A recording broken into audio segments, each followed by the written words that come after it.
সকলোকে নমস্কাৰ আৰু গ্ৰ' ইয়ৰ বিজনেছ উইথ ফেচবুকৰ মডিউল 6লৈ স্বাগতম জনাইছো আৰু ইয়াত আমি ফেচবুকত কেম্পেইনছ ক্ৰিয়েটিভৰ বাবে বিষয়ে কথা পাতিবলৈ গৈ আছো। এইটো এটা ইম্পৰ্টেণ্ট মডিউল হ'ব কাৰণ যেতিয়াই আপুনি নতুন কেম্পেইন সৃষ্টি কৰা প্ৰথম কথা আপুনি প্ৰচাৰৰ গাঁথনি বুজিব লাগিব। মনত ৰাখিব কেম্পেইন হেৰিচেৰিৰ টপত থাকে। ইয়াতে আপুনি আপোনাৰ যিকোনো পাৰ্টিকুলাৰ কেম্পেইনৰ অভাৰঅল অবজেক্টিভ নিৰ্ণয় কৰিব লাগিব। কেম্পেইনৰ অধীনত আপোনাৰ এড সেট আছে, এইটো অতি ইম্পৰ্টেণ্ট। যেনেকৈ কেম্পেইনটোৱে আপোনাৰ অভাৰঅল এডৰ ইঞ্জিন, একেদৰে এড সেটটো সেই ইঞ্জিনৰ ফুৱেল, কাৰণ ইয়াতে আপুনি সিদ্ধান্ত লয় যে আপোনাৰ টাৰ্গেট অডিয়েন্স কি হ'ব আৰু আপুনি এডভাৰটাইজমেণ্ট ক'ত দেখুৱাব বিচাৰে। আৰু প্ৰতিটো এড সেটৰ অধীনত আপোনাৰ এডছ আছে যিবোৰৰ সৈতে অৱশেষত মানুহে জড়িত হ'বলৈ গৈ আছে। এতিয়া বাগিচাৰ কথা চিন্তা কৰক, যি বিজনেছৰ বিষয়ে আমি ইতিমধ্যে আমাৰ আগৰ ভিডিঅ'বোৰত কথা পাতিছো। ইয়াৰ বিষয়ে ভাবি চাওকচোন। তেওঁলোকে গাৰ্ডেনিং ছাপ্লাইজৰ বাবে এটা নতুন ছাবস্ক্ৰিপশ্যন ছাৰ্ভিচ আৰম্ভ কৰিছে। তেওঁলোকে চেলছ টীমৰ ওচৰলৈ যোৱাৰ বাবে পটেনচিয়েল কাষ্টমাৰ আইডেণ্টিফাই কৰিব বিচাৰিছে। যদি তেওঁলোকে এটা এড কেম্পেইন চলাব লগা হয়, তেতিয়া কোনটো তেওঁলোকৰ প্ৰাইমেৰী অবজেক্টিভ হ'ব? ৰিচ অৰ এংগেজমেণ্ট অৰ লিড জেনেৰেশ্যন অৰ মেছেজেছ। যদি আপুনি লিড জেনেৰেশ্যন বুলি কৈছে, সেয়া হৈছে সঠিক আনচাৰ, কিয়নো ইয়াত প্ৰশ্নটো হ'ল তেওঁলোকে চেলছ টীমৰ ওচৰলৈ যোৱাৰ বাবে কাষ্টমাৰক আইডেণ্টিফাই কৰিব বিচাৰে। গতিকে প্ৰৱেশাধিকাৰ তেতিয়াহে হ'ব যেতিয়া নিৰ্দিষ্ট গ্ৰাহকৰ তথ্য থাকিব। সেইটো লিড জেনেৰেশ্যনৰ জৰিয়তে সৃষ্টি হ'ব। এতিয়া যেতিয়া কেম্পেইনছৰ আৰু এড সেটছৰ সৃষ্টি কৰাৰ কথা আহে, আপোনাৰ টাৰ্গেটেড অডিয়েন্সক জনাটো অতি ইম্পৰ্টেণ্ট হৈ পৰে। শুদ্ধ? আপোনাৰ অডিয়েন্স হৈছে কাষ্টমাৰ্ছ আৰু পটেনচিয়েল কাষ্টমাৰৰ এটা গ্ৰুপ, যাক আমি পাবলৈ বিচাৰোঁ। এতিয়া এটা কথা বুজি লওক যে সকলো কাষ্টমাৰ্ছ একে নহ'ব। আপোনাৰ অডিয়েন্সৰ বিভিন্ন ছেগমেণ্ট আছে। ডিফাৰেণ্ট ইণ্টাৰেষ্ট, ডিফাৰেণ্ট কেৰেক্টাৰিষ্টিক্সৰ ওপৰত আধাৰিত কৰি আপুনি আপোনাৰ অডিয়েন্সক ডিফাৰেণ্ট ছেগমেণ্টৰ গোটক বিভক্ত কৰিব পাৰে আৰু এই প্ৰচেছটোক ছেগমেণ্টেশ্যন বুলি কোৱা হয়।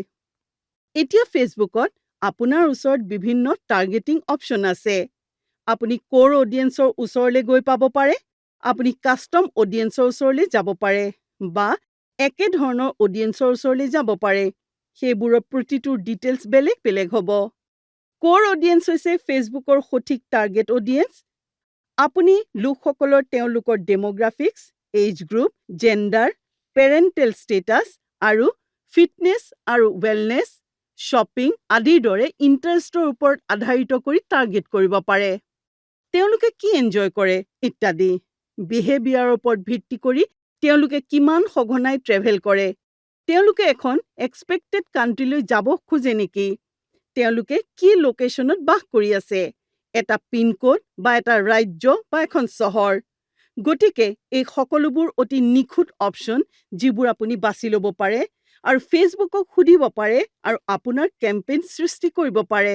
একেদৰে যদি আপোনাৰ হাতত ভিজিটৰ বা এপ ইউজাৰ্ছৰ বাহিৰেও কোনো টাৰ্গেট অডিয়েন্সৰ ডাটা আছে, তেন্তে আপুনি সেই ডেটা ফেচবুকত আপলোড কৰিব পাৰে আৰু আপুনি ফেচবুকক ক'ব পাৰে যে আপুনি এডছসমূহ এনে লোকক দেখুৱাওক যিসকলে ইতিমধ্যে আপোনাৰ ব্ৰেণ্ডৰ সৈতে ইণ্টাৰেক্ট কৰিছে। ইয়াক ৰিমাৰ্কেটিং বুলি কোৱা হয়। আৰু লুকেলাইক অডিয়েন্সৰ অৰ্থ হৈছে আপুনি আপোনাৰ কাষ্টম অডিয়েন্সৰ তুলনাত একেধৰণৰ লোকৰ ওচৰলৈ যাব পাৰে। এতিয়া এক্সেছত আপোনাৰ প্লেচমেণ্ট অপশ্যন আছে। আপুনি আপোনাৰ এডটো ফেচবুক ফিড, ফেচবুক, ইনষ্টাগ্ৰাম আৰু ইনষ্টাগ্ৰাম ফিড, চিক্ৰেট ষ্টৰিজত দেখুৱাব পাৰে। আনকি ফেচবুক, ইনষ্টাগ্ৰাম, মেছেঞ্জাৰ আৰু হট ইনষ্টেণ্ট অ'কেট ডাটাবেছ দেখুৱাব পৰা অপশ্যন আছে। আপুনি এইবোৰৰ পৰা বাছি ল'ব পাৰে বা এই সকলোবোৰ প্লেচমেণ্টত এডছ শ্ব' কৰিবলৈ বাছি ল'ব পাৰে। আপোনাৰ মতে এইবোৰৰ কোনটো এটা ভাল বিকল্প? সদায় অধিক ৰিপ্লেচমেণ্টছ, অধিক অপৰচুনিটিছ থকা ভাল। আপুনি দেখাৰ দৰে যেতিয়া আপুনি অধিক প্লেচমেণ্টছ আৰু অধিক অপৰচুনিটিছ বাছনি কৰে, তেতিয়া সকলো পেৰিমিটাৰ পজিটিভ হয়। গতিকে আপুনি অডিয়েন্স বাছনি কৰি লৈছে, আপুনি প্লেচমেণ্টছৰ চয়ন কৰি লৈছে। এতিয়া আপোনাৰ মনলৈ প্ৰশ্ন আহিব যে আপুনি কিমান বাজেট প্ৰয়োগ কৰা উচিত। মোৰ বাজেট কি হ'ব লাগে?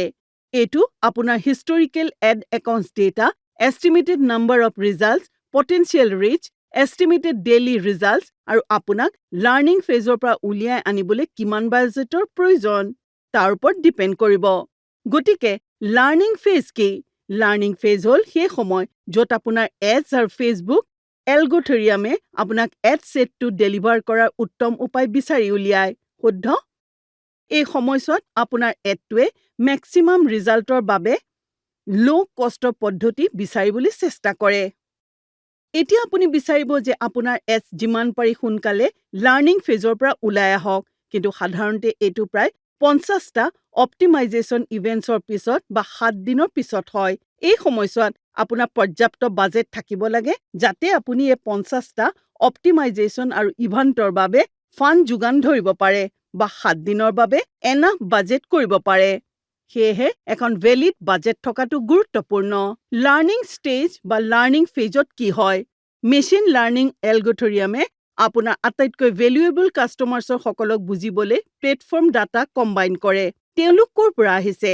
তেওঁলোকে কনভাৰ্ট হ'বলৈ কিমান সময় লাগিব? এই সকলোবোৰৰ বাবে তেওঁলোকে কোনটো প্লেটফৰ্মত এডছ প্ৰদৰ্শন কৰিব লাগে? লাৰ্ণিং ফেজত এনেকুৱাই হয় আৰু সেইবোৰৰ বাবে আপুনি লাৰ্ণিং ফেজৰ পৰা সোনকালে ওলাই আহিব পৰাটো ইম্পৰ্টেণ্ট যাতে এক্টিভ ডেলিভাৰী আৰম্ভ হয়। সেয়েহে মেচিন লাৰ্ণিঙৰ বাবে বেষ্ট প্ৰেক্টিচেছ পদ্ধতিবোৰ সঘনাই এডিটিং পৰিহাৰ কৰা আৰু অত্যাধিক এছেটছ ৰখাটো পৰিহাৰ কৰা। শুদ্ধ? কেম্পেইন বাজেট অপ্টিমাইজেশ্যনৰ বাবে অপ্ট-ইন কৰক, ল' কষ্ট বিডিঙৰ কথা বিবেচনা কৰক, অট'মেটিক প্লেচমেণ্টছ ইউজ কৰক আৰু ভেৰিয়াছ ব্ৰড পেৰামিটাৰ্ছে আপোনাক অডিয়েন্সৰ বাবে সৰ্বশ্ৰেষ্ঠ কাম কৰে। ইয়াত আপোনাৰ বাবে এটা প্ৰশ্ন আছে। বাজেটৰ বিষয়ে চিন্তা কৰোঁতে আটাইতকৈ কম প্ৰযোজ্য কনচিডাৰেশ্যন কি হ'ব? এইটো এটা বিজনেছ গ'ল আৰু অবজেক্টিভ হ'বনে? এইটো এটা লাৰ্ণিং ফেজ হ'বনে? এইবোৰ হিষ্টৰিক কেম্পেইন ৰিজাল্টছ হ'বনে? বা এড ক্ৰিয়েটিভ ইমেজ বা ভিডিঅ'? ইয়াৰে কোনটো কম প্ৰযোজ্য হ'ব বা কম ইম্পৰ্টেণ্ট হ'ব? আমি ইতিমধ্যে আলোচনা কৰা মতে কেম্পেইন অবজেক্টিভ আৰু গ'ল ইম্পৰ্টেণ্ট। লাৰ্ণিং ফেজটো গুৰুত্বপূৰ্ণ। হিষ্টৰিক কেম্পেইনৰ ৰিজাল্টছ গুৰুত্বপূৰ্ণ। কিন্তু যেতিয়া আপোনাৰ বাজেট ছেট আপ কৰাৰ কথা আহে তেতিয়া আপোনাৰ এড ক্ৰিয়েটিভ ইমেজ বা ভিডিঅ' হোৱাটো বৰ ইম্পৰ্টেণ্ট নহয়। আপোনাৰ বাবে কিছুমান এডভাৰটাইজিং ৰিমাইণ্ডাৰ্ছ দিয়া আছে। মনত ৰাখিব যে ফিডৰ বাবে আপোনাৰ এডৰ আকাৰ 4:5ৰ ভিতৰত হ'ব লাগে। আপোনাৰ ষ্টৰিজ আৰু ৰিলছবোৰৰ আকাৰ 9:16 হ'ব লাগে আৰু যদি ই এটা ষ্টেটিক ইমেজ হয় তেন্তে ই সদায় আকাৰত 1:1 হ'ব লাগে। এইবোৰ হৈছে আটাইতকৈ ইম্পৰ্টেণ্ট এডভাৰটাইজিং ৰিমাইণ্ডাৰ্ছ।